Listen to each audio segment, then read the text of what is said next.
성경 인물 강의 다이 시리즈 28번째 시간입니다. 쓰임받는 자의 축복이라는 제목으로 하나님 말씀 증거하겠습니다.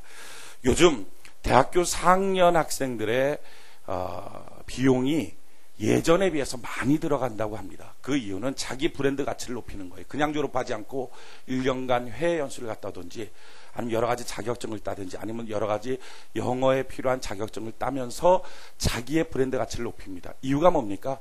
회사 들어가려고 하는 거예요. 그러니까 회사 들어가는 게 이만큼 낙타가 바늘구멍 통과하는 것처럼 어렵습니다. 물론 자기가 원하지 않는 수준의 회사는 쉽게 들어갈 수 있을지 모릅니다. 근데 사람마다 자기가 원하는 수준이 있어요. 그러니까 그 원하는 수준의 회사가 사람마다 다 다를 텐데 그 수준으로 들어간다는 것이 낙타가 바늘구멍을 통과하듯이 힘듭니다. 여러분, 회사 들어가길 이렇게 원해요. 근데 회사 들어가는 게 뭐죠? 회사한테 쓰임받는 거예요.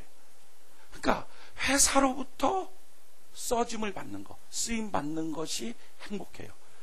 집에서 놀고 있는 게 행복한 게 아니라 그것도 하루 이틀이지 6개월, 1년, 3년 놀고 있으면 참 불행해요. 여러분, 쓰임받는 자가 행복인 줄 믿습니다. 사랑하는 사람을 위해서 1시간 동안, 2시간 동안, 3시간 동안 꽃 한 송이 들고 그거 주려고 서 있습니다. 그냥 뭐 한다 그러면 갖다 선물 하나 주고 지나갈 때 빵 웃어주고. 왜 그렇습니까? 어떻게든지 그 사람이랑 교제 한번 해보려고 그래갖고 그러다가 마침내 그 사람이 오케이, 좋아요, 당신과 사귈게요. 행복해요. 여러분, 근데 이 사귄다, 사랑이 뭡니까? 사랑은 다른 말로 바꾸면 서비스 봉사예요. 그가 어떤 때마다 내가 무엇인가로 그를 도와준다, 섬겨준다, 보살펴준다. 이게 사랑이에요. 그러니까 사랑은 소유가 아니라 서비스 봉사예요. 그러니까 이렇게 그 사람을 위해서 내가 서비스해 주는 것, 봉사해 주는 것, 이게 행복이에요. 사랑 없는 혼자 있는 것, 이게 편할 것 같지만 이게 불행이에요. 교회도 마찬가지예요. 쓰임받는 자가 축복입니다.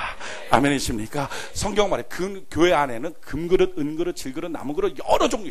그러니까 우리가 다 여러 종류예요. 그런데 여러 종류 상관없다. 중요한 것은 하나님께 쓰임받는 것이 중요하다. 아멘이십니까? 쓰임받는 자가 축복이에요. 교회 안에서도요, 다 집사라고 쓰임받는 게 아니에요. 다 목사라고, 다 장로라고 쓰임받는 게 아니고, 다 성도라고 쓰임받는 게 아니고, 쓰임받는 자가 축복이에요. 하나님 나를 써 주시옵소서. 로마서 16장에 보면 로마에 있는 성도들에게 사도 바울이 편지를 보내요. 그렇게 하고 난 다음에 그동안 자기의 사역을 동역했던, 도와줬던 사람들의 명단을 쭉 써요. 16장에. 그리고 나서 마지막 그들을 총평하며 종합하며 이렇게 말해요. 그들을 도와줬던, 자기를 도와줬던 그 사람들, 같이 쓰임받았던 사람들의 축복이 뭐냐? 로마서 16장 19절로 20절에 보면 너희 순종함이 모든 사람에게 들리는지라. 그러므로 내가 너희를 인하여 기뻐하노니 너희가 선한데 지혜롭고 악한데 미련하기를 원하노라. 평강의 하나님께서 속히 사단을 너희 발 아래서 상하게 하시리라. 우리 주 예수의 은혜가 너희에게 있을지어다. 아멘이십니까? 여러분, 교회 안에서 쓰임받을 때 사단이 내 발 아래서 짓밟혀버리는 하나님의 축복이 있게 된다는 것입니다. 그래서 봉사하는 거예요. 그래서 주의 몸된 교회 안에서 어떻게 하든지 쓰임받기를 원하는 거예요.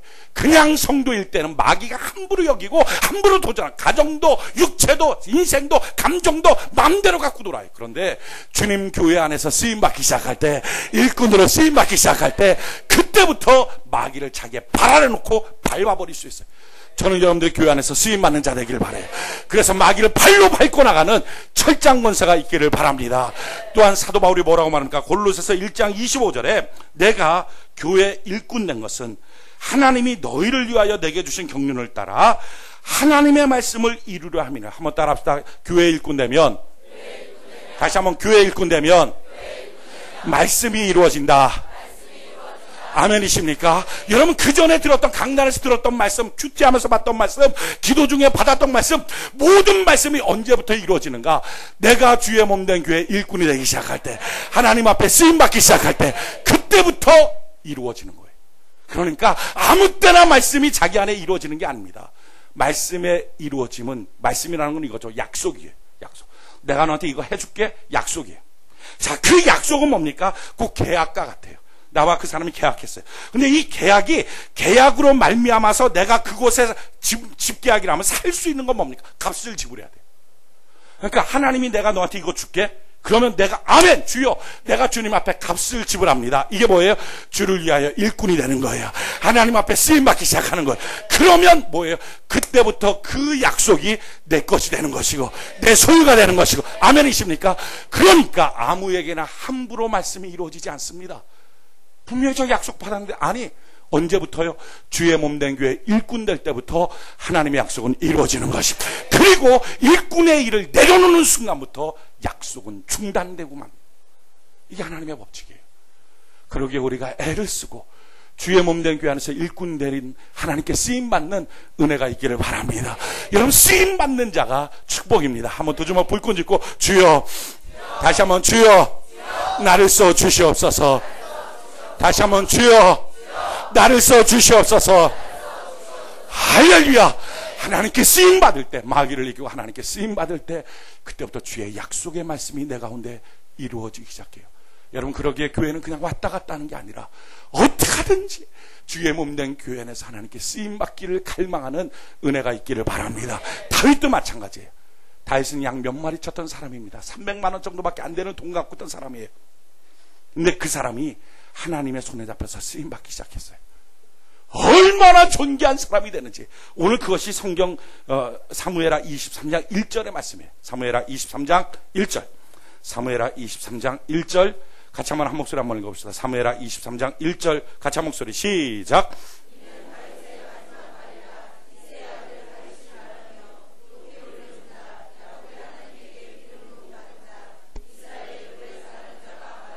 아멘. 자, 다윗이라고 하는 존재가 어떻게 됐어요? 하나님께 쓰임받았던 게 제일 처음에 뭐가 돼요? 높이 올리온 자가 됐어요. 여러분, 하나님께 쓰임받을 때 높이 올리온 자가 되는 줄로 믿습니다. 성경은 이와 같이 말해요. 사무엘하 2장 6절로 8절에 여호와는 죽이기도 하시고 살리기도 하시며 음부에 내리기도 하시고 올리기도 하시는도다. 여호와는 가난하게도 하시고 부하게도 하시며 낮추기도 하시고 높이기도 하시는도다. 믿습니까? 하나님은 가난하기도 하십니다. 하나님이 여러분들을 가난하게 만들 수도 있습니다. 하나님은 여러분들 부유하게 만들 수도 있습니다. 하나님이 여러분들 살릴 수도 있습니다. 하나님 여러분들 죽여버릴 수도 있습니다. 이게 하나님이에요. 우리의 생사여탈의 모든 고난을 갖고 계신 분, 이분이 바로 하나님이에요. 하나님은 나를 죽일 수도 있고 살릴 수도 있고 가난하게 할 수도 있고 부유하게 할 수도 있고 낮출 수도 있고 높일 수도 있는 분. 그러면서 뭐라고 말하죠? 가난한 자를 진토에서 일으키시며 비핍한 자를 거름더미에서 드사 귀족들과 함께 앉게 하시며 영광의 위를 차지하게 하시는도다. 땅의 기둥들은 여호와의 것이라 여호와께서 세계를 그 위에 세우셨도다. 여러분 하나님이 쓰시기만 하면 거름더미에 있는 사람처럼 보여도 귀족들처럼 만들어 주시게 되는 줄로 믿습니다. 하나님의 손에 잡혀 있을 때 올라가는 거예요. 높이 올려주기 시작하는 거예요. 3대 착각은 뭐죠? 주님 교회 일하면 세상에서 일하는데 낮아진다는 거예요. 방해받는다는 거, 힘들다는 거예요. 사업하는데 방해된다는, 사업에 교회에서 일하고 항상 예배드리는 게 방해된다는 거예요. 공부하는데 방해된다는 거예요. 그래서 탕자가 그 생각 가졌어요. 아버지 집을 멀리 떠나면 떠날수록 자기가 잘 산다. 잘 살았습니까? 결국 돼지 쥐염염에도 먹을 수 없는 처량한 신세로 전락하고 만 거예요. 여러분 언제부터 사람이 높아져요? 언제부터 존귀해져요? 언제부터 하나님 앞에서 멋져져요? 세상 앞에서도 존귀해져요? 높이 올려져요? 하나님의 손에 잡힐 때 올려지는 줄 믿습니다. 하나님의 손에 잡힐 때 그때부터 존귀해지고 높여지는 거예요. 여러분 그러기에 하나님의 손에 잡혀서 사는 은혜가 있기를 바랍니다. 한번 따라서 하나님의 손에 잡혀 살자. 다시 한번 하나님의 손에 잡혀 살자. 아멘이십니까?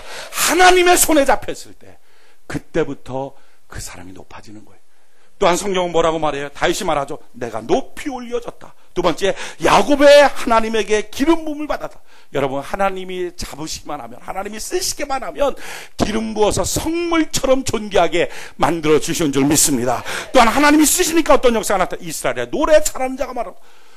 여러분 다윗이 만든 시를 보십시오. 지금까지 수많은 사람들이 그 시 때문에 찬양 부르고 감사하고 감동받고 얼마나 놀랐습니까? 사람이 갖고 있는 재능은요, 자기 죽으면 끝이에요. 그런데 하나님이 손잡아서 하나님이 딱 써서 주시는 재능, 하나님은 잡아서 쓸 때 그냥 쓰지 않아요. 은사를 허락하여 주시고 재능을 허락하여 주시고, 근데 그렇게 주신 재능은요 천년 만년 하나님 안에서 수많은 사람 앞에서 귀중히 여김을 받게 되는 줄로 믿습니다. 저는 그러기에 여러분들이 갖고 있는 사람의 얄팍한 재능이 아니라 하나님의 손에 잡혀서 쓰임받아서 하나님이 주시는 은사로 살아가는 복이 있기를 바랍니다. 다윗이 지금 그 삶을 고백하는 거예요.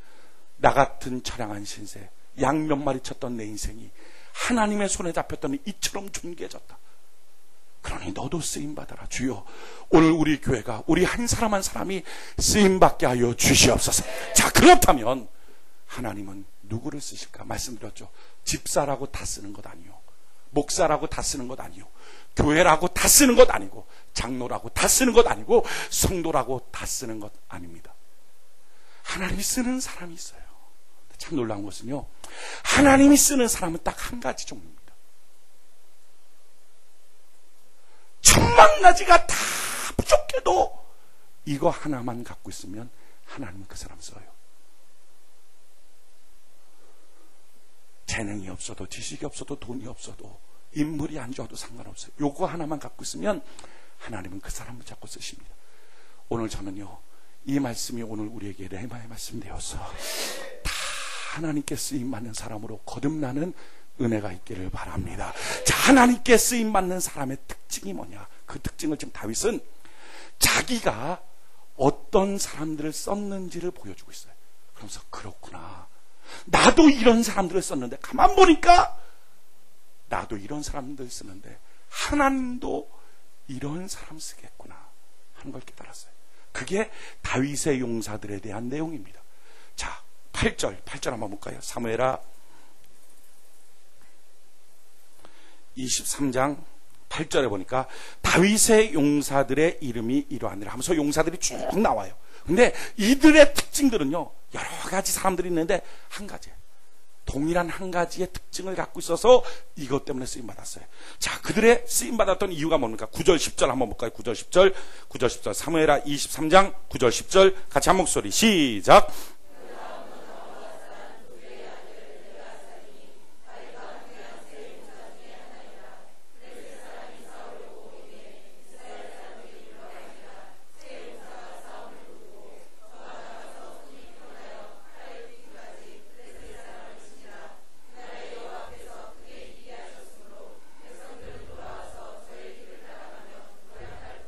아멘. 자, 첫 번째 나오는 용사의 특징, 엘리야살입니다. 이 엘리야살의 특징은 뭐죠? 블레셋 사람들이 싸우려고 다 모였을 때 이스라엘 사람들 다 도망갔어요. 도망갔을 때 우뚝 서서 싸움을 도두면서 이 막 하루 종일 칼싸움을 하니까 칼이 손에 달라 붙을 때까지 인자를 갖고 싸우는 거예요. 그래서 어떻게 하죠? 뒤에 있는 사람들은 다 그때부터 크게 이겨서 백성들은 돌아와서 저의 뒤를 따라가며 노력할 뿐이에요. 기억하십시오. 따라다니는 사람은 절대 하나님이 안 씁니다. 하나님이 안 쓰는 사람의 특징, 막차 타는 인생 하나님 안 씁니다.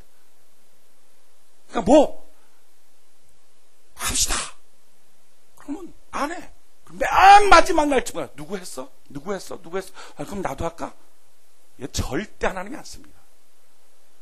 무임승차 이런 사람은 하나님 안 씁니다. 노력 안 들이고 남들이 다 이기고 나갔더니 뒤에 가서 그냥 노량문만 건지는 사람, 이거 안 써요. 하나님이 쓰는 사람의 특징이 뭐죠? 맨 앞장서서 다 도망가도 아니야, 다 도망가도 칼 들고서 끝까지 싸우는, 할렐루야, 이걸 뭐라 그래요? 용기 있는 사람. 아멘이십니까? 아멘 합시다. 용기 있는 사람, 하나님이 쓰는 사람의 특징이에요. 천만 가지 다 없어도 상관없어요. 용기 하나만 제대로 있으면 그때부터 하나님은 그 사람을 붙잡고 쓰시는 거예요. 그 다음에도 한번 볼까요? 11절 12절 같이 한번 한 목소리 한번 읽어보자. 11절 12절 한 목소리 시작.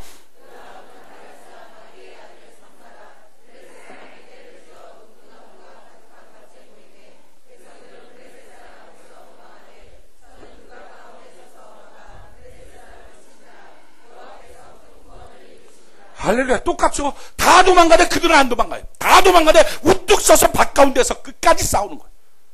이걸 뭐라 그래요? 용기 있는 사람. 자, 세 번째 13절부터 16절까지 한번 볼까요? 17절까지 13절부터 17절까지 같이 한 목소리 시작.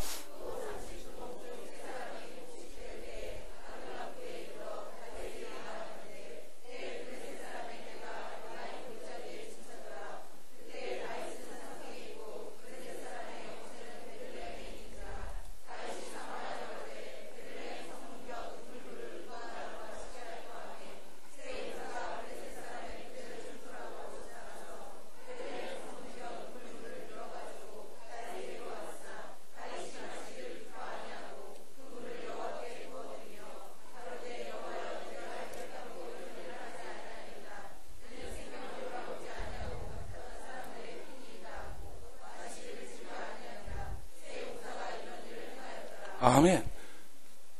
다윗이 저 베들레헴에 있는 우물물 먹고 싶다. 왜? 자기 고향이니까. 그렇게 도망다니는 신세인데 얼마나 좀 쉬고 싶겠어요. 좀 먹고 싶다. 근데 누구한테 명령한 것도 아니에요. 그런데 그 말을 듣자마자 새 용사가 뛰쳐나가서 영체가 있다는 말은 요새가 있다는, 블레셋에 요새가 있는데 그걸 뚫고 나가서 뭐 값비싼 거 갖고 온 것도 아니고 보아 갖고 온 것도 아니고 우물을 물 한 동이 갖고 왔어요. 사랑하는 리더를 위해서, 자기의 사랑하는 지도자를 위해서 목숨을 걸고 죽을지도 모르는데 뛰쳐가서 그를 만족시키기 위하여 물 한 동이 딱 들고 오는 것, 이걸 뭐라 그래요? 용기. 이런 사람이 쓰임받는 거예요. 또 한 사람 한번 볼까요? 20절로 21절. 20절로 21절 같이 한번 한 목소리 한번 읽읍시다. 20절로 21절 한 목소리 시작. 또 갑셀 용사의 손자 여호야다의 아들 브나야니 저는 효용한 일을 행한 자라. 일찍이 모압 아레엘의 아들 둘을 죽였고 또 눈 올 때에 함정에 내려가서 한 사자를 죽였으며 또 장대한 애굽 사람을 죽였는데 그의 손에 창이 있어도 저가 막대를 가지고 내려가서 그 애굽 사람의 손에서 창을 빼앗아 그 창으로 죽였더라. 자 보십시오. 이 브나야라는 사람은요 얼마나 용기 있는 사람. 길 가다가 갑자기 훅 눈 오는 날에 눈이 휙 덮여서 아무것도 없는 줄 알았어. 훅 빠졌어. 빠져봤더니 그게 함정이야. 근데 보니까 자기 혼자 빠진 게 아니라 자기보다 먼저 빠진 놈이 하나 있어. 그게 사자야.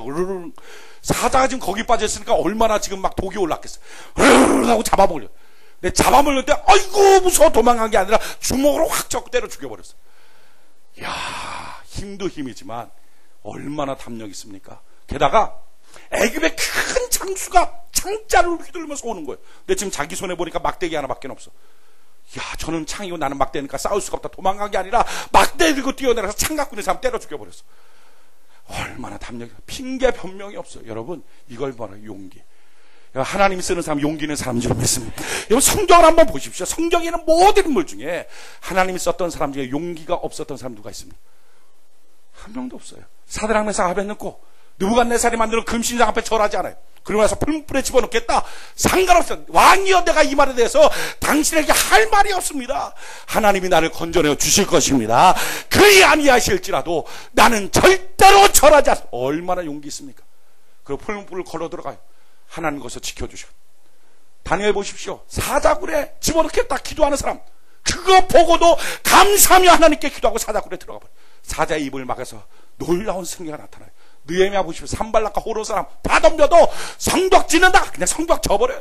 52일 만에 성벽 그냥 쳐버려요. 에스더 죽으면 죽으리라. 베드로 너 날 쫓아 안 해 안 하고 다 놓고 그냥 쫓아가. 강물 그 바닷물에서도 와라. 그러니까 그냥 바다 위로 뛰어 걸어. 여러분 한번 하나님이 썼던 사람들을 보십시오. 용기 없이 습관적으로 낙심하고 습관적으로 원망하고 습관적으로 불평하고 자기 비하에 빠지. 난 안 돼, 난 힘들어, 좀만 뭐 하면 벅차, 뭐 힘들어, 지쳤어, 쓰러질 것 같아, 별 소리 다 하는 사람 하나님이 쓴 사람이 한 명이라도 있습니까? 다른 건 몰라도요 용기 하나는 하나님 보시는 거예요. 다른 건 못 갖고 있어도 상관없어요. 용기 하나 제대로 갖고 있으면 하나님이 쓰시는 줄로 믿습니다. 이 성경은 지금 뭐라고 말해요? 사무엘하 23장 한번 볼까요? 23장 6절 7절. 사무엘하 23장 6절 7절 같이 한 목소리 한번 읽어볼까요? 시작. 그러나 사악한 자는 다 내어버리올 가시나무 같으니 이는 손으로 잡을 수 없음이로다. 그것들을 만지는 자는 철과 창자루를 거쳐야 하리니 그것들이 당장의 불사리로다 하느라. 보십시오. 사악한 자, 이게 뭐 용기 없는 사람. 틈만 나면 투덜거리고 틈만 나면 벅차요, 틈만 나면 힘들어요, 틈만 나면 어째요, 이렇게 말하는 사람, 이거 손에 잡을 수가 없다. 이거 어떻게 잡고 쓰냐는 거예요. 뭐 일만 시키면 뭐 벅차요, 힘들어요, 뭐 어려워요. 저는요 세상 살면서 제일 싫은 사람의 유형이 있습니다. 아줌마 같은 사람. 아줌마를 싫어하진 않아요. 근데 아줌마 같은 사람 제일 싫어요. 아줌마 같은 사람의 특징이 뭐냐, 이런 거예요. 처녀를 데려다 놓고 만약 일을 시킨다고 합시다. 그럼 일을 시키면, 근데 이 처녀가 능력이 없어 3년 동안 회사를 못 들어가다가 어쩌다가 회사에 들어갔어. 근데 딱 들어가서 보니까 일을 시키는데 자기가 생판 처음 보는 일을 시키는 거예요. 그때 이 처녀가 저는요 3년 동안 놀아서 이런 일을 배운 적이 없어서 못하겠습니다, 이런 말 합니까? 자존심이 상해서라도 이런 말 안 합니다. 아줌마들 뭐라 그래? 제가요 집에서만 맨날 뭐 밥만 하고 가정 살림만 하다가 몰라요. 모르는 게 장땡입니까? 아니 모르는 게 자기의 자랑입니까? 근데 아줌마들은 어떻게 해요? 몰라요. 자기 비하, 절망 낙심이 습관적으로 되어 있는 거예요. 누가 날 도와줄 사람 없나? 피하고 도망갈 때는 뭐 조금만 힘들면 애 핑계대고 도망가고, 조금만 힘들면 남편 핑계대고 도망가고, 시댁 핑계대고, 친정 핑계대고, 도망갈 때가 얼마나 많은지. 하나님이 그거 붙잡고 어떻게 쓰겠습니까? 문제는요, 처녀인데도 아줌마 같은 생각의 수준에 사는 사람, 남자인데도 아줌마 같은 생각의 수준에 사는 사람, 이거 어디다 붙잡고 쓰겠습니까? 쓸 데가 없는 거예요. 그러니까 어떻게 하냐, 창자루로 그냥 다 쓸어서 불태워버리겠다는 거예요. 틈만 나면 낙심, 틈만 나면 우울증, 틈만 나면 힘들어요, 틈만 나면 벅차요. 그러면서 또 뒤에 가서는 투덜투덜 원망 불평. 어디다 쓰겠냐는 거예요. 여러분, 하나님이 쓰는 사람, 용기 있는 사람인 줄 믿습니다. 담대하게 용기를 갖고 나가는 사람. 여러분, 두려움이 없는 사람이 어디 있어요? 다 두려워요. 그러나 용기가 뭐예요? 두려움을 극복하는 것인 줄 믿습니다. 여러분, 세계적인 인물들 보시면 다 용기 있는 사람이에요. 제가 존경하는 목사님 둘이 있어요. 저희 아버지, 또 하나는 조영기 목사님. 둘 참 너무 존경해요. 조영기 목사님 얼마나 위대한 분인지, 세계를 지금 현재 움직이는 백인이 있습니다. 그러니까 세계 움직이는 게 뭐 아무나 다 해서 막 거수해갖고 60억이 움직이는 게 아니라, 세계를 움직이는, 경제적으로, 문학적으로, 종교적으로 움직이는 사람들 전체로 딱 합쳐서 딱 100명입니다. 근데 이 100명 중에 들어가는 한국의 종교인, 아니 100명 중에 들어가는 유일한 한국인, 그 사람 조영기 목사님. 참 대단해요. 내년도에 우리 교회 오셔서 은혜를 끼쳐주실 텐데, 저는 여러분들이 다 복받는 사람 되기를 바랍니다. 근데 그것보다 더 중요한 거, 어떻게 이랬을까? 저는 한 가지라고 생각해요. 그 사람 다른 거 갖고 있는 거 없어요. 이름이 용기예요. 이름이 용기예요. 저는 여러분들이 자식 낳으면 이름을 용기라고 짓기를 바랍니다. 용기 있을 때 하나님은 쓰시는 줄로 믿습니다. 용기 있을 때 하나님이 쓰는 사람의 특징, 그 용기 있는 거예요. 용기 없이 뒤로 쳐져서 뒷걸음질 치고 있는 자, 우리의 믿음은요, 우리의 영혼을 구원하는 놀라운 믿음인데, 이걸 갖고 있음에도 불구하고 뒷걸음질 치는 습관이 있다면 어떻게 그 사람을 쓸 수 있겠냐는 거예요. 마틴 루터 킹 목사님, 지금 오바마가 뭐 대통령이 될지 모른다 어쩐다 막. 여러분, 이게 미국 사회에서는요, 우리가 지금 여기 있으니까 뭐 그냥 그렇구나 생각하는데, 미국에서는요 정말 꿈 같은 얘기입니다. 100년 전만 해도 미국은요 흑인들한테 인권이 없었습니다. 투표가 없었어요. 근데 지금 흑인이 나와서 대통령이 된다 만다, 이거는 깜짝 놀랄 일이에요. 상상 못할 일. 근데 이런 물꼬를 누가 튀었으면 마틴 루터 킹 목사님이 흑인 운동을 벌리면서 흑인의 인권을 주장하고 튀운 거예요. 근데 이 목사님, 세계적인 위대한 사람들은 다 용기 있어요. 이분이 이렇게 말했어요. 우리 날마다 용기의 뚝을 쌓아서 두려움의 범람을 막아야 합니다. 아멘이십니까? 항상 두려움이 몰려올 때 두려움의 범람을 막는 용기의 뚝을 쌓는 은혜가 있기를 바랍니다. 자, 용기가 뭐예요? 첫 번째 용기는요, 올바른 것을 선택하는 거예요. 모세의 부모님 보십시오. 모세가 딱 태어났어요. 근데 왕의 명령이 있어요. 남자애 태어나면 다 죽여라. 그래갖고 사람들 막 헛겁지겁, 남자애만 태어나면 그냥 다 죽여. 나일강에 빠뜨려 죽여, 칼로 죽여버려. 부모가 그냥 자기네 가족 안 죽으려고 어떻게 하든지 남자애만 태어나면 다 죽여버려. 그런데 모세의 부모는 모세가 딱 태어났을 때 보니까, 자기 눈에 봤을 때, 이야, 민족을 구원한 아이다. 말이 그렇지, 애는 태어나면 다 양파예요. 저도 제 딸 태어났을 때 보니까 양파처럼 생겼어요. 얼굴 쭈글쭈글하고 원숭이같이 생겨, 사람같이가 않아요. 모세라고 뭐 태어났을 때부터 딱 서서 저는 민족의 구원, 아이, 지가 태어나봤자 그냥 그렇지. 그런데 문제는 뭐죠? 부모는요, 그 아이를 볼 때, 그때가 이스라엘이 애굽 땅에 가서 종살이 한 지 350년입니다. 근데 그 아이를 딱 보니까, 야, 이 아이가 50살이 되면 얼마나 장성한 나이가 될까? 그때 하나님의 약속 있잖아요. 400년 만에 애굽에서부터 끌어내어 주겠다.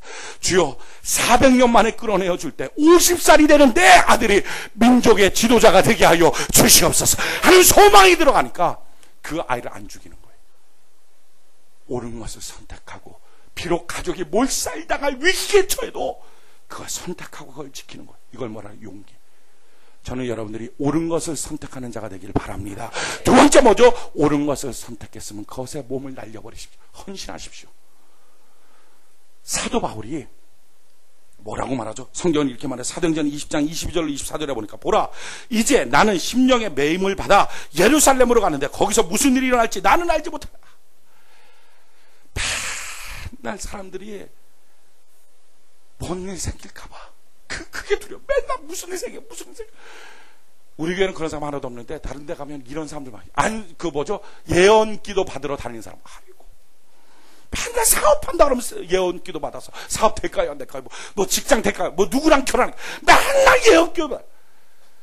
예언기도 한번 받아보셨습니까? 받으면 진짜 재밌어요. 꼭 산신령 같이 생긴 아줌마 하나가 딱 흰 옷 입고 나타나. 왜 맨날 흰 옷만 입고, 기도원 원장들 다 흰 옷 입어, 여자들. 그래갖고서는 머리에 딱 손을 얹고 따라 동우라. 그건 나도 말해. 동으로 가라, 서로 가라, 뭐. 그래 놓고서 꼭 하는 말이, 맨 처음에, 너 11조 띄워 먹었냐? 그러면, 웬만한 사람 11조 띄워 먹었거든요. 그거 회개, 그거부터 다 내놓고 시작해. 뭐, 그거 아닌데, 저 11조, 그러면 너 주일 성수를 했냐? 뭐, 한두 번 정도는 안 했겠지. 그럼 이제 걸리고. 그거 아니, 너 봉사하다가 삐진 적 없냐?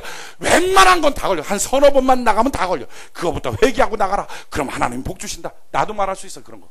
여러분, 저는 예언을 무시하진 않습니다. 예언을 통해서 하나님 일하시고 우리의 길을 가르쳐 주세요. 그러나 더 중요한 게 뭐죠? 내게 무슨 일이 생길까? 이런 일이 생길까? 저런 일이 생길까? 이것보다 훨씬 더 중요한 것, 하나님이 내게 주신 사명인 줄 믿습니다. 뭐라고 나와도 주님 어떤 고난이 있어도 주님 내게 주신 사명을 이루기 위하여, 주님 오는 길이라면 내 몸을 던져버리는 사람 되게 하여 주시옵소서. 이게 제대로 인생 사는 거지. 이게 힘들까봐 어려울까봐 전전긍긍. 사도 바울이 어떻게 해서 쓰임받아요? 오직 성령이 각성해서 내게 증거하여 결박과 환난이 나를 기다린다 하시나. 예언을 들었어요. 결박과 환난이 있다. 예언 들었어요. 그런데 그가 어떻게 합니까? 나의 달려갈 길과 주 예수께 받은 사명 곧 하나님의 은혜의 복음 증거하는 일을 마치려 하면은 나의 생명을 조금도 귀한 것으로 여기지 않는다. 아멘이십니까? 이렇게 나갈 때 이게 바로 용기 있는 삶이에요. 용기가 뭐예요? 옳은 것을 놓고 거기에 헌신하고 몸을 던질 수 있는 거. 옳은 게 뭡니까? 세 번째는요, 오직 다른 사람은 뭐라 그래도 상관없어요. 주님께 영광 올리고 주님을 위하여 단을 쌓는 것이 옳은 것인 줄로 믿습니다. 아브라함, 갈 바를 알지 못하지만 너는 내게 와서 단을 쌓아. 아멘. 주여, 내가 하나님께 단을 쌓겠습니다. 갈대아우르서부터 가나안 땅까지 걸어가서 하나님 앞에 단을 쌓아요. 그의 삶을 통해서 하나님이 보상하시고 축복하시고 용기 있는 그의 삶으로 가문을 이루어 주시는 거예요. 여러분, 우리가 주님 안에서 용기 있는 사람 되는 은혜가 있기를 바랍니다. 바른 것 선택하고요, 선택했으면 거기에 몸을 날려버리고요, 그러고 나서는 주님 앞에 영광 돌리기 위하여, 다른 사람은 어떻게 하든지 하나님께 영광 돌리기 위하여 자기의 인생을 쓰기 시작하는 용기. 그 용기 있는 사람을 하나님은 쓰시는 거예요.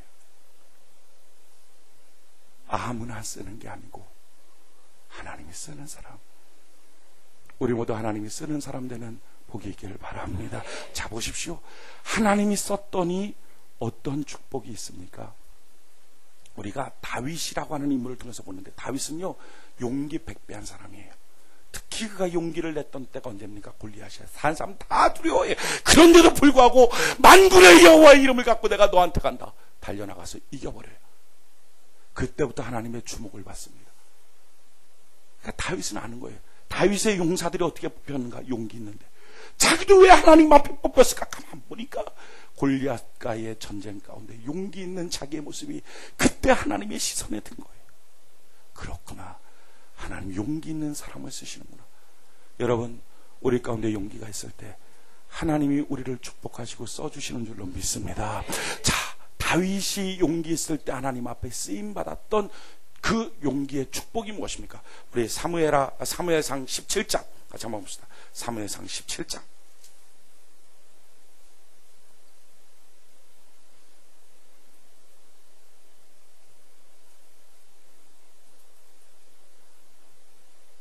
사무엘상 17장 11절.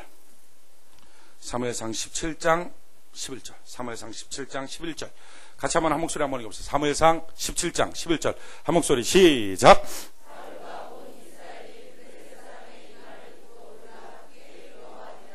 아멘. 자, 뭐 하죠? 사울과 온 이스라엘 사람들이 블레셋 사람의 말을 듣고 듣고 두려워해. 듣고 두려워해. 자, 그 다음에 어떻게 하죠? 이런 상황 속에서 다윗이 어떤 모습을 보입니까? 24절부터 26절까지 24절부터 26절까지 같이 한 목소리 시작.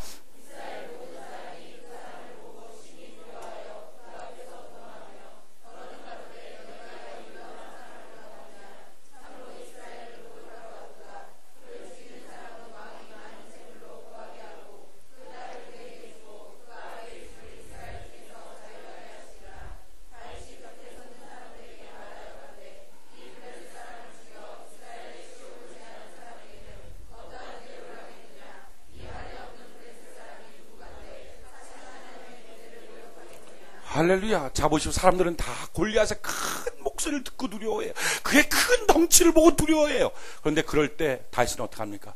누가 이 사시는 하나님의 군대를 모욕하느냐? 마음속에 용기가 있어요. 지질 않아요.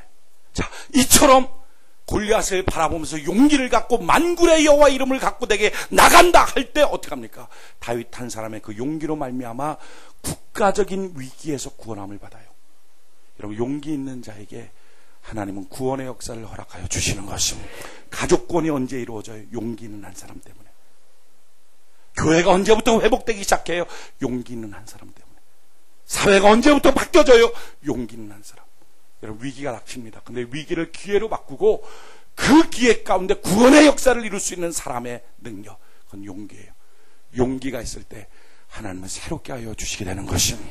두 번째, 이처럼 용기를 갖고 나가서 골리앗을 물리쳤어요. 그랬더니 어떤 역사가 나타나요? 18장 1절 18장 1절 같이 한 목소리 한번 읽어봅시다. 시작. 다윗이 사울에게 말하기를 마침에 요나단의 마음이 다윗의 마음과 연락되어 요나단이 그를 자기 생명같이 사랑하니라. 아멘. 자, 용기를 갖고 나갔더니 가장 평생의 조언자, 평생의 조력자, 평생의 동역자를 거기서 만나요. 기억하십시오. 사람이 우울하고 침통하고 원망하고 불평할 때도 같이 찾아와서 원망해 주는 사람이 있습니다. 그 사람은요, 시간 조금만 지나면 그것 때문에 자기 등에 칼 꽂아놓고 도망갈 사람입니다. 언제 누가 나를 배신하는가? 나랑 같이 원망했던 사람이에요. 나랑 같이 투덜거렸던 사람, 나랑 같이 누구 딴 사람 욕했던 그 사람이 배신하지 다른 사람이 배신하지 않아요. 언제 진짜 평생의 동역자, 평생의 괜찮은 사람 만납니까? 낙심하고 실망할 때 누구나 찾아오는 사람 없어. 그 사람이 아니라 용기를 갖고 전진할 때 할렐루야, 하나님이 제대로 된 사람을 만나게 하여 주신 줄로 믿습니다. 다윗이 용기를 갖고 전진했더니 그때 만났던 게 요나단을 만나는 거예요. 그때 진짜 친구 만나요. 용기가 없으면, 지금까지만 여러분들이 용기 없이 인생 살았다면 지금 만나고 있는 모든 사람들은요, 제대로 된 사람 한 명도 없어요.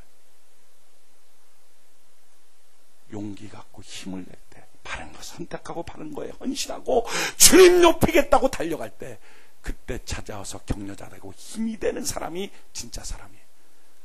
그때 사람을 하나님은 진짜로 붙여줘요. 세 번째, 용기를 갖고 나갈 때 어떤 역사가 나타나요? 18장 5절 한번 볼까요? 18장 5절 같이 한 목소리. 사무엘상 18장 5절 같이 한 목소리 시작.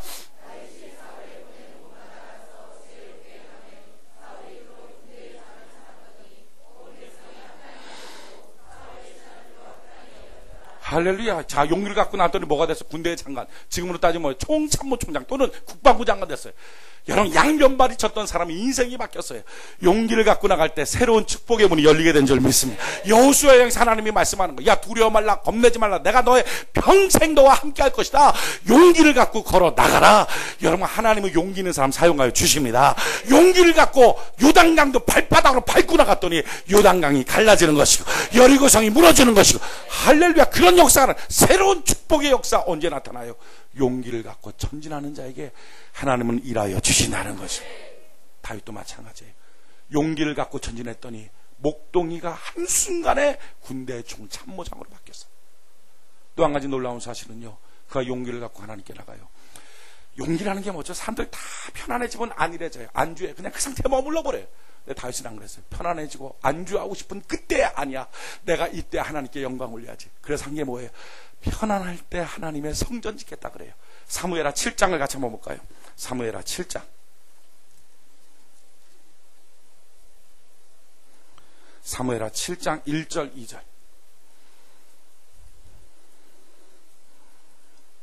사무엘하 7장 1절 2절. 사무엘하 7장 1절 2절. 같이 한 목소리 한번 읽읍시다. 사무엘하 7장 1절 2절. 한 목소리 시작. 여호와께서 사방의 모든 대적을 파하사 왕으로 궁에 평안히 거하게 하신 때에 왕이 선지자 나단에게 이르되 볼지어다 나는 백향목 궁에 거하거늘 하나님에게는 휘장 가운데 있도다. 하나님의 성전 짓고 싶어요. 편안할 때. 사람들은요 편안할 때 쉬어버려요. 이 땅에 5만 교회가 있어요. 참 많은 교회가 있어요. 그런데 이 5만 교회 하나님이 다 쓰시면 좋죠. 그런데 저는요 다 쓰시지는 않을 것 같다 하는 생각을 갖습니다. 참 조심스럽지만 이 얘기를 하는 이유가 이거예요. 많은 교회들이 편안하면 안주해요. 이 상태에 머물러 버려요. 편안할 때 어떻게 주님을 높여요? 편안할 때 성전 짓고. 사람들은요 조금 자기 집 하나 사놓으면 교회 와서 헌신하고 봉사하고 헌금 내는 거 싫어해. 직장 하나 들어가면 교회에서 예전에 했던 봉사 계속 하시고 부담스럽다 그래요. 근데 그때 아니야. 하나님 앞에 영광 올려야지. 할렐루야 하고 나가는 이 용기. 성전 짓겠다고 이렇게 하나님 앞에 나갔더니 하나님이 어떤 역사를 나타내 주십니까? 참 놀라운 역사가 나타나는데 11절부터 16절까지 11절부터 16절까지 같이 한 목소리 한번 읽읍시다. 사무엘하 7장 11절부터 16절까지 같이 한 목소리 시작.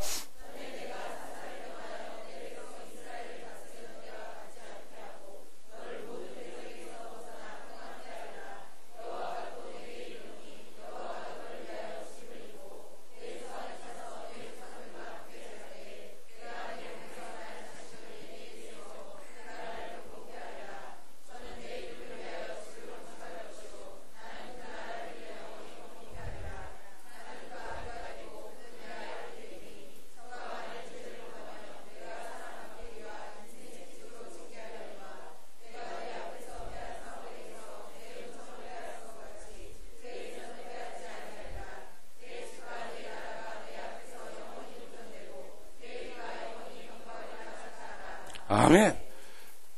가문을 세워버린, 축복의 가문을 세워버려. 저는요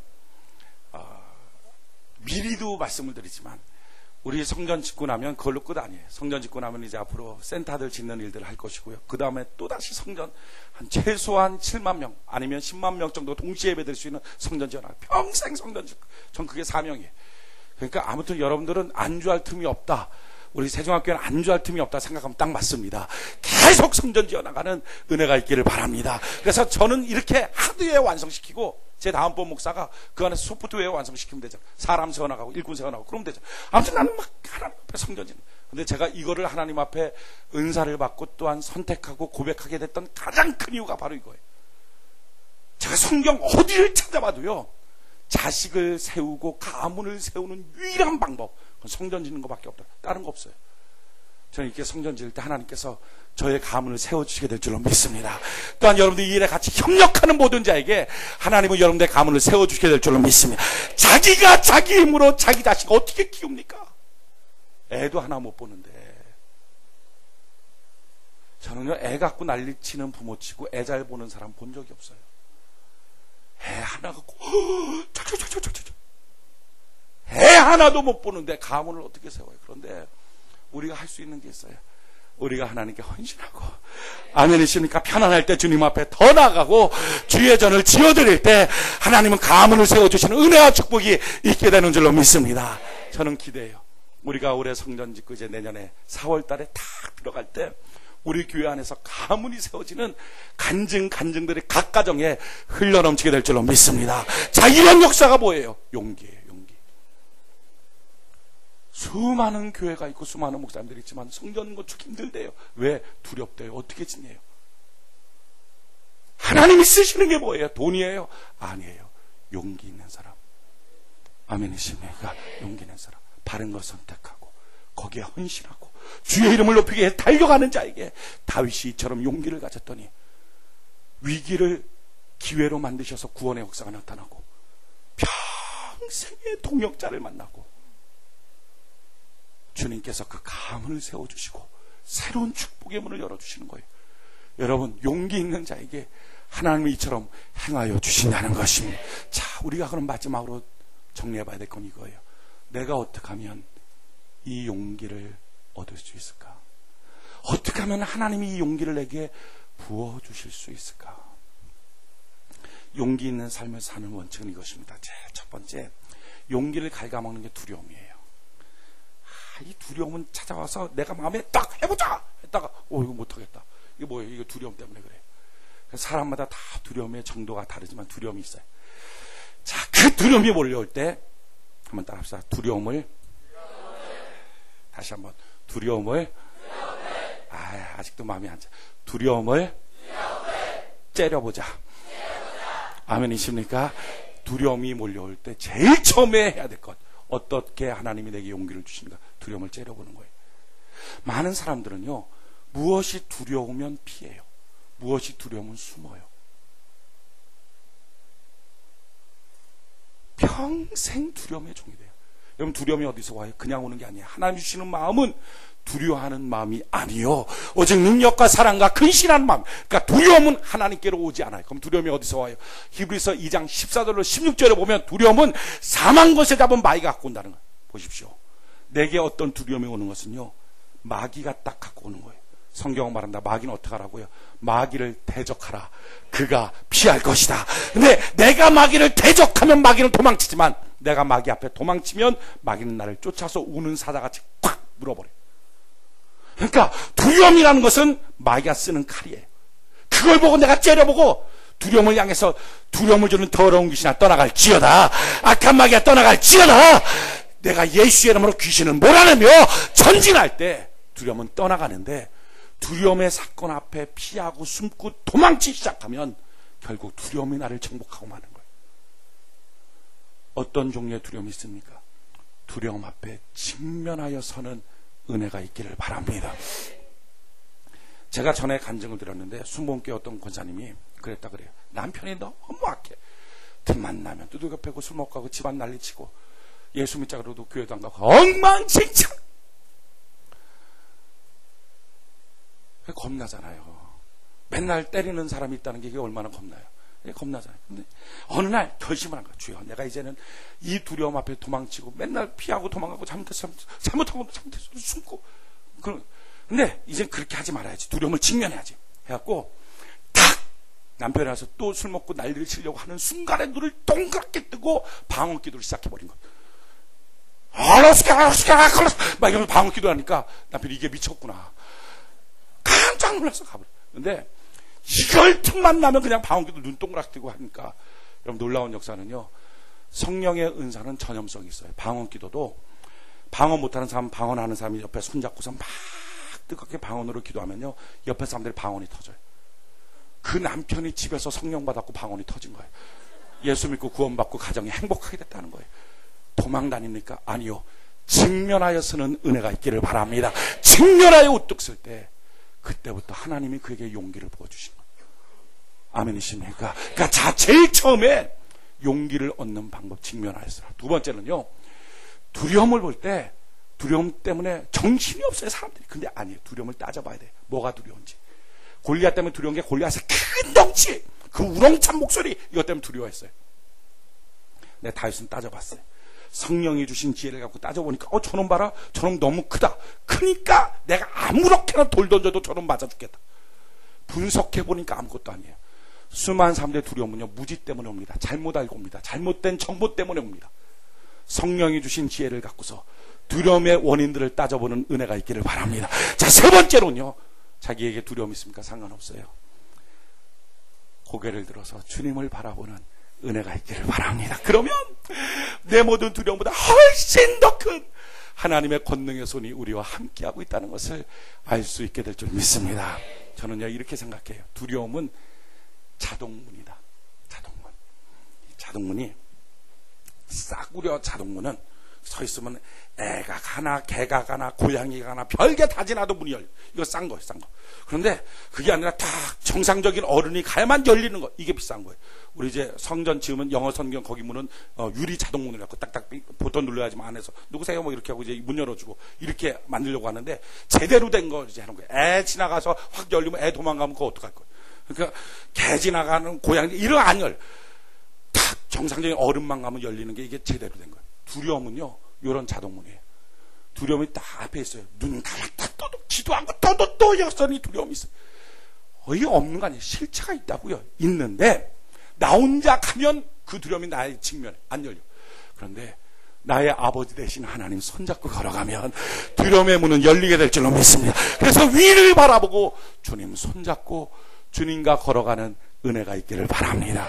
마지막 네 번째, 언제 우리가 하나님의 용기를 얻을까? 여러분, 용기를 받는 방법은 이것입니다. 하나님이 계속 날 찾아와 주시면 돼요. 제가 은혜 받는 구절 중에 한 구절이 요한복음 21장 1절 2절이에요. 요한복음 21장 1절 2절에 보면 성경이 이렇게 나와 있어요. 그 후에 예수께서 디베라 바다에서 또 제자들에게 자기를 나타내셨으니, 그 후에가 뭐죠? 예수님 죽으시고 부활하시고 난 다음에 제자들에게 나타냈어요. 제자들이 예수님한테 찾아온 게 아니고 예수님이 제자들한테 자기를 나타낸 거예요. 근데 나타냈는데 일이 이러하니라. 2절 보니까 시몬 베드로와 디두모라 하는 도마와 갈릴리 가나 사람 나다나엘과 세베대의 아들들과 또 다른 두 제자가 함께 있더니, 누구한테 나타났어요?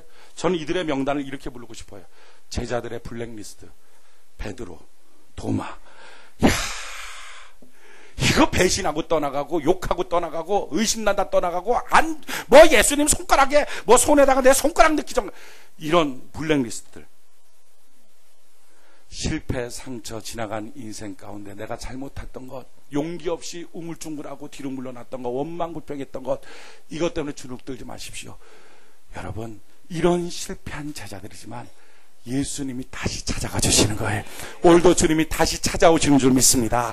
여러분, 다시 찾아오시는 것, 자꾸 주님이 찾아오시고 자꾸 용서해 주시고 자꾸 힘 주시는 사람, 그 사람 주님이 써주시는 겁니다. 아멘이십니까? 똑똑하고 재능이 있어서가 아니라 주님이 자꾸 찾아오는 사람. 제가 일부 예배 때 물어봤어요. 아버지랑 아들이랑 팔씨름하면 누가 이기냐? 누가 이겨요? 아버지랑 아들이랑 팔씨름하면 누가 이겨요? 이런 무식한 인생. 어떻게 아버지가 아들이 이기지? 팔씨름해갖고 하면 아버지가 이거 졌다 그러면 애들이 좋다. 아이고, 이 철딱선이 없는 부모들이 있으니 애들 교육이 뻔요. 아들이 이기지 어떻게 아버지가 이겨요? 아들이 이기지. 엄마랑 딸이랑 숨바꼭질하면요, 딸들은 아주 막 강주리 속에 숨어 밤새도록 불러도 나타나질 않아. 아주 그냥 꼭꼭 숨어. 근데 엄마들은요, 아니, 딸들이랑 이렇게 숨바꼭질하면 꼭 다른 데 안 숨어. 문 닫고 방에 들어가고 광 속에 들어가고 장롱 속에 이렇게 하는 엄마 봤어요? 애랑 숨바꼭질하는데 장롱 속에 들어가고 문 닫아놓고 숨고. 없어. 엄마들이 숨바꼭질을 다 어떻게 해? 기둥 옆에 이렇게 숨어. 그래갖고 애가 오면 또 기둥 옆에 그냥 그대로 숨어 있는 것도 아니야. 꼭 고개를 이렇게 내밀어. 삐꾸 내밀고 소리를 내. 아이쿠 이렇게 다 찾으라는 거예요. 찾으라는 거. 우리 하나님 그러신 거예요. 하나님은요, 우리 보고 찾아지도록, 아멘이십니까? 우리 보고 만나지도록, 그러니까 항상 하나님이 져주시고, 항상 용서해 주시고, 항상 찾아와 주시고, 항상 다시 나타내 주시고, 이런 사람들이 하나님께 쓰임받는 거예요. 똑똑하고 재능이 있어서가 아니라, 지나간 일의 상처, 죄, 원망, 불평, 잘못 살았던 것, 용기 없이 살았던 것 많아도 상관없어요. 또다시 하나님이 나타나서 사랑해 주시고, 용서해 주시고, 나타내서 써주시면 돼요. 구성애 씨라고 아마 여러분들이 잘 알 거예요. 그분이 이렇게 말했어요. 상처가 부자다. 원래 상처 있는 사람은요, 다루기가 힘들어요. 삐쭉빼쭉 옆에 사람 다 찔러놔요. 근데 아니에요. 이 상처가 제대로 주님 손에 잡히기만 하면 얼마나 멋진 부자가 되는지 몰라요. 이 구성애 씨는요, 목사님 딸이에요. 참 신앙 좋은 사람이에요. 근데 이 사람이 어렸을 때 성폭행을 당해서 6개월 동안 하혈을 합니다. 자살 시도를 많이 하고요. 죽고 싶어서 견딜 수 없는 거예요. 왜 하필이면 내 인생에 이런 삶이. 견딜 수 없는 고통 속에 빠져요. 그러다가 그때 주님이 그를 나타나는 거예요. 주님이 그때 그에게 자기 자신을 공개하는 거예요. 그 만나주셨어요. 싸매주셨어요. 그 상처, 그 아픔, 세상에 누가 그에게 위로가 돼요. 그런데 주님이 그를 끌어안아주고 위로해 주셨어요. 바뀌었어요. 그때부터는요, 그렇게 성폭행을 당해서 힘들어하는 여인들을 만나서 상담해주는 사람이 됐어요. 얼마나 상담 잘하겠습니까? 자기가 그걸 알거든요. 죽고 싶은 마음을 알거든요. 세상에 머리가 아주 텅 빈 공황 상태로 놓이는 자기의 상태를 알거든요. 그러니까 그때 조언해주고 어떻게 해야 되는지 가르쳐주는 거예요. 그래서 그가 말했어요. 상처도 주님 손에 잡히면 부자처럼 쓰임받을 수 있다. 아멘이십니까? 쓰임받을 수 있는 거예요. 문제는 이거예요. 주님 손에 다시 잡히는 거예요. 어떻게 다시 잡힐 수 있어요? 여러분, 이 제자들을 주님이 왜 찾아갔어요? 이유가 있어요. 이 제자들에게 특징이 있었어요. 예수님이 가서 말을 걸거든요. 고기는 잡혔냐? 없어요. 그렇게 말을 몇 번 거니까 그때 요한이 주님을 보고 제자들한테 말하는 거예요. 예수님이다. 다른 사람 다 못 보는데 요한은 봤어요. 왜? 요한은요, 주님 사랑해요. 사랑하면 보여요. 그가 실패해도 다시 사랑하는 거예요. 예수님 사랑하는 일에 도망치고 실패했어도 그는 다시 사랑한 거예요. 그래서 보이는 거예요. 더 놀라운 것은요, 그 말을 하자마자 옆에 있던 베드로가 겉옷을 벗고 바닷속으로 그냥 뛰어들어가요. 그리고 주님 앞에 달려가서 주여. 주님 배신하고 도망쳤지만 그는 다시 주님 앞에 몸을 날려버리는 거예요. 여러분, 다시 사랑하고 다시 헌신하는 사람에게 하나님은 자기를 나타내 주신 줄 믿습니다. 용기 없이 원망, 불평, 낙심, 좌절이 자기의 체질처럼 살았던 사람도 회개하고 돌이켜서 이제부터 내가 주님 앞에 다시 사랑합니다. 주님, 내가 주님 앞에 다시 나의 인생을 던져버립니다 하고 나갈 때 하나님이 그를 붙잡고 써주시는 줄로 믿습니다. 그때 용기를 부어주시는 거예요. 오늘 말씀에 결론을 맺겠습니다. 하나님이 쓰는 사람, 다른 조건 하나도 필요치 않아요. 지금 여러분들이 무엇을 갖고 있든 없든 상관도 없어요. 오직 한 가지만 보세요. 용기가 있는가? 하나님의 감동 가운데 옳은 걸 선택하고 그 옳은 것 앞에 자기의 인생을 던져버리고 그리고 주의 이름을 높이고 싶은 열망이 그 마음속에 있는 거예요. 용기 있는 사람 하나님은 사용하여 주시는 거예요. 주님, 저는 달란트가 없어요. 재능이 없어요. 상관없어요. 용기 있는 사람 주님 붙잡고 하늘의 재능을 허락하여 주시고 낮은 자를 높여주시고 기름 부어서 거룩하고 정결하게 하나님이 사용하여 주시더라는 것입니다. 실패했습니까? 과거의 인생을 낙심과 좌절과 용기 없는 인생으로 살았습니까? 오늘이라도 요한처럼 베드로처럼 다시 시작하는 자에게 하나님은 새로운 은혜를 부어주시게 될 줄로 믿습니다. 우리가